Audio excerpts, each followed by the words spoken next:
کہ جو چیز جہاں کی لائق ہو، جہاں کی قابل ہو، جس محل پہ رکھنے کے لیے اسے وضع کیا گیا ہے، اسی چیز کو اسی جگہ پہ رکھو تو یہ چیز جو ہے وہ زیادہ کارگر اور جو ہے کامیاب جائے گی۔ تو یعنی حق یہ ہو گیا کہ آپ جو چیز جس جگہ کے لیے ہے اس جگہ پر رکھنا، اسے حق کہا جاتا ہے۔ اگر اس کو اپنی اصل جگہ سے ہٹا دیا جائے تو پھر وہ حق پر نہیں ہوگا بلکہ وہ باطل عمل ہوگا۔ پھر وہ دنیا میں آپ اب کسی بھی شعبے میں لے جائیں کہ جس شعبے کو اپنے حق پر نہیں چلنا ہے، اپنے حق پر گامزد نہیں ہے، اپنے حق کی بات پر نہیں ہے، تو پھر اس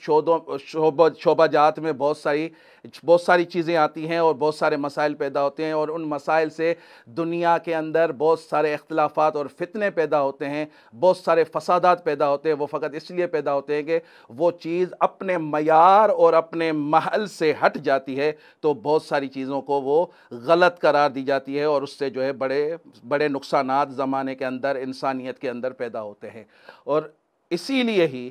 جو ہے اللہ تعالیٰ نے زمانے کو بتایا ہے کہ آپ صبر کے ساتھ بھی رہو اور حق کے ساتھ بھی رہو، اور یہ صبر اور حق ہی ہے جو انسان کو جو ہے وہ اپنے محل پر اور اپنے کردار پر باقی رکھتا ہے، اور اسی کردار پہ انسان جو ہے وہ قائم و دائم رہ سکتا ہے۔ اب میں آپ سے تھوڑی دیر کے لیے اجازت لوں گا، چلتے ہیں ایک وقفے کی طرف۔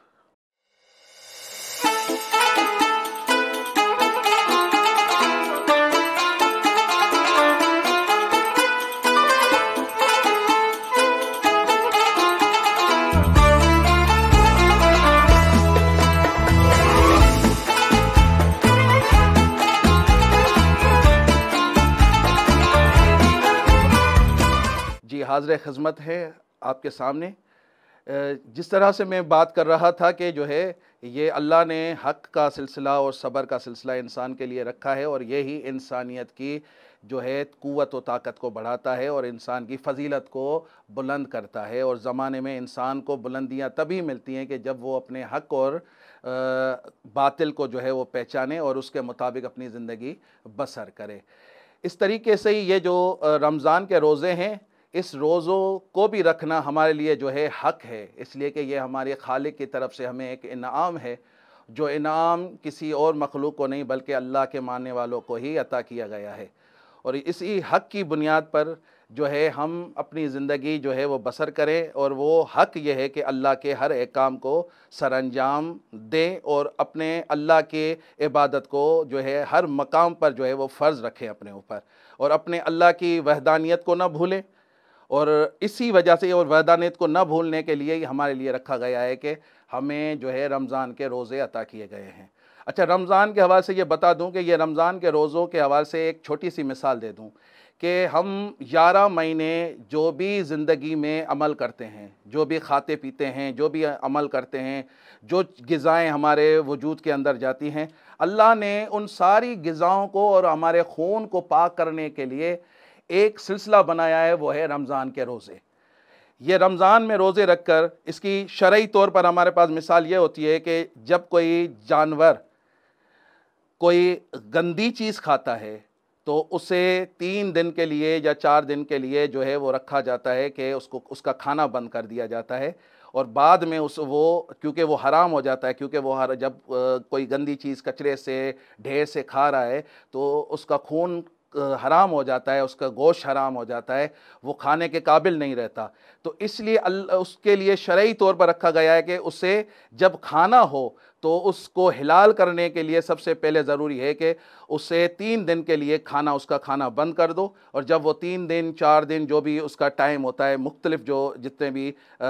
پرندے ہیں یا جانور ہیں ان کے حساب سے شرعی طور پر جو مختلف ادوار دن رکھے گئے ہیں ان کے حوالے سے ان کا اتنے دن جو ہے نا کھانا بند کر دو، اور اس کھانے بند کرنے کے بعد وہ جب دن گزر جائیں تو پھر وہ لائق ہو جاتا ہے، قابل ہو جاتا ہے کہ اسے ذبح کر کے حلال طور پر کھایا جائے۔ تو میں اس کو اسی میں ہی ایڈ کر رہا ہوں کہ یہ رمضان کے روزے بھی اسی طرح اللہ نے رکھے ہیں ہمارے لیے کہ ہم 11 مہینے دنیا میں جو کچھ بھی کرتے رہتے ہیں، جو کچھ بھی کھاتے رہتے ہیں، اللہ اپنی طرف پلٹانے کے لیے ہمیں رمضان کے 30 روزے دیتا ہے، اور 30 روزوں کے ذریعے سے ہمارا خون بھی صاف ہوتا ہے، ہماری عبادات بھی ہوتی ہے، ہماری فکریں بھی صاف ہوتی ہیں، ہمارے گناہ بھی دور ہوتے ہیں، ہم عبادات کی طرف جاتے ہیں، ہم قرآن شریف بھی پڑھتے ہیں، اپنے مرحومین کو بھی یاد رکھتے ہیں، اپنے جتنے بھی مرحومین ہیں یا اپنے دوست ہیں یا احباب ہیں ان کو بھی یاد رکھ کر جو ہے ہم وہ ساری چیزیں چھوڑ دیتے ہیں رمضان کے اندر، جو چیزیں ہماری عام روٹین میں چلتی رہتی ہیں اور ان کو ہم استعمال کرتے رہتے ہیں، اور اسی طریقے سے اللہ کی طرف پلٹ آتے ہیں، اور اللہ کی جب عبادت کر کے اور اللہ کے کہنے پر عمل کر کے، صرف بھوک نہیں مر رہے بلکہ اللہ کے کہنے پر عمل کر رہے ہیں، اور اللہ ہمیں پاک اور طاہر کر رہا ہے، اس روزوں کے ذریعے سے ہمارا خون پاک اور طاہر ہو رہا ہے، اور جب ہم پاک اور طاہر 30 روزوں کے بعد ہو جاتے ہیں تو اللہ ہمیں انعام میں ایک عید عطا کرتا ہے، اور اس عید کے ذریعے سے ہم دنیا کو بتاتے ہیں کہ ہم نے اپنے اللہ کی بندگی کی ہے، اور اس بندگی کا نتیجہ اور صلہ ہمیں جو ہے عید کی صورت میں ملا ہے۔ اس طرح سے ہم پاک و پاکیزہ ہو کر اپنے اللہ کی عبادت بھی کرتے ہیں، اور اس کے حضور جو ہے سجدے میں جھک کر اس کا شکرانہ بھی ادا کرتے ہیں کہ اللہ کہ تو نے ہمیں اس قابل بنایا کہ تیرے روزے رکھ سکے۔ عزیزان گرامی، جیسے کہ حیدرآباد سندھ سے ہمارے برادر شیراز کا ایک سوال ہے کہ جب کوئی زخم ہو جائے اور پھر زخم کے اوپر یعنی اس کے اوپر جو ہے پٹی بندھی ہوئی ہو، اور پٹی کے اوپر جو ہے ہم جو ہے وہ غسل یا جو ہے وضو کر سکتے ہیں یا نہیں؟ اس کا یہ چھوٹا سا جواب یہ ہے کہ اسے جو ہے وہ غسل جبیرہ یا جو ہے وضو جبیرہ کہا جاتا ہے شرعی اصول کے اندر، یعنی جب ہمیں کوئی زخم لگ جائے تو اور اس کے اوپر کوئی پٹی بندھی ہوئی ہو، اور اس پٹی ہٹانے سے ہمارے زخم میں اور زیادہ تکلیف ہونے کا اندیشہ ہو، تو اسے ہٹایا نہ جائے بلکہ اسے اسی مقام پہ رکھنا چاہیے، اور پھر جب ہم وضو کریں تو اس پر فقط اپنا ایک گیلا ہاتھ جو ہے وہ پھیر دیں، یا اس کے اوپر ہم کوئی پلاسٹک وغیرہ لگا دیتے ہیں تو اس پلاسٹک کے اوپر جس طرح سے ان اعضاؤں پر جہاں سے وضو کرنا ہے تو ان جگہوں پر جو ہے ہم مسح کرنا ہے یا پانی لگانا ہے، تو ہمیں اس زخم کو چھیڑنا نہیں چاہیے بلکہ ہمیں نیت کرنی چاہیے غسل جبیرہ کی یا غسل وضو جبیرہ کی، اور اس طریقے سے ہمیں جو ہے وہ اپنا وضو بھی مکمل کرنا چاہیے اور اپنا جو ہے غسل بھی مکمل کرنا چاہیے۔ اسی طریقے سے جو ہے ہمارے شرعی جو ہے عبادت کے ہم لائق ہو جائیں گے، اور ہم پوری طریقے سے اسے آگے بڑھا سکتے ہیں اپنی عبادت کو۔ اس کے علاوہ ایک اور جو سوال دوست کا ہے اس کو بھی جو ہے وہ بتاتا چلوں کہ